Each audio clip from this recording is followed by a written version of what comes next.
এই নাসিরউদ্দিন পিন্টু এবং এই পিন্টুদের উপরে পিন্টুদের কার্যক্রমের জন্যই আজকে আমাদের বিএনপির যে অবস্থান, এই অবস্থানে আমরা এসেছি। বিএনপি একদিনেই আকাশ থেকে নামে নাই, কিংবা একদিনেই লকলকে বড় হয়ে যায়নি।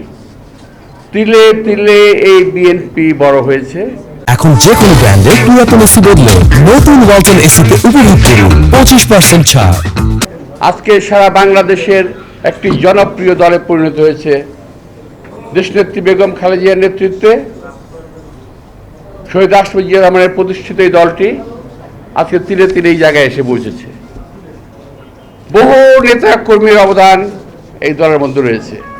তার মধ্যে পিন্টু একজন অন্যতম একজন সৈনিক, যার অবদান ভোলার মতো নয়। অথচ অনেকেই বলছেন ছাত্র নেতা ছিল, এটা ছিল, সেটা ছিল, ঠিক আছে, কিন্তু আমি মূল ছাত্র দলের কাউকে আমি এখানে দেখছি না। এটা আমার জন্য দুর্ভাগ্যজনক। পিন্টু সম্পর্কে বলতে গেলে অনেক কথাই বলতে হবে। আরো পিন্টু ছিল, তারপর ইলিয়াস ছিল, রতন এখনো আছে, পাশে দুলু আছে, এবং এর মতো নীরব আছে। এরকম আরও অনেক আমার ছোটো ভাইরা ছিল, যারা যাদের সঙ্গে আমি কাজ করেছি, যারা আমার জুনিয়র ছিল এবং এখনও তাই, বড় ভাইয়ের মতো সম্মান করতো এবং কথা বললে কথা শুনতো। এখন কিন্তু সেই কমান্ডটা নাই। তো পিন্টুকে আমি স্মরণ করছি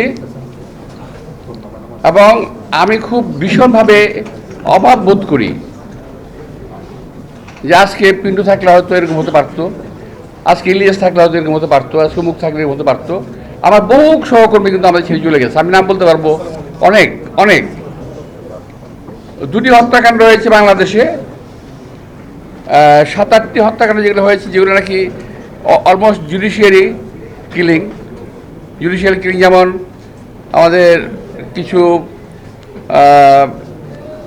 নেতা, যে আমাদের ইসলামিক নেতা হতে পারে, বাট তাদেরকে ফাঁসি দেওয়া হয়েছে জেলখানায়, অন্যায়ভাবে ফাঁসি দেওয়া হয়েছে।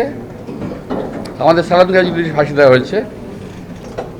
পিন্টুকে ফাঁসি দেওয়া হয় নাই, কিন্তু তাকে হত্যা করা হয়েছে। সবগুলো হত্যাকাণ্ড।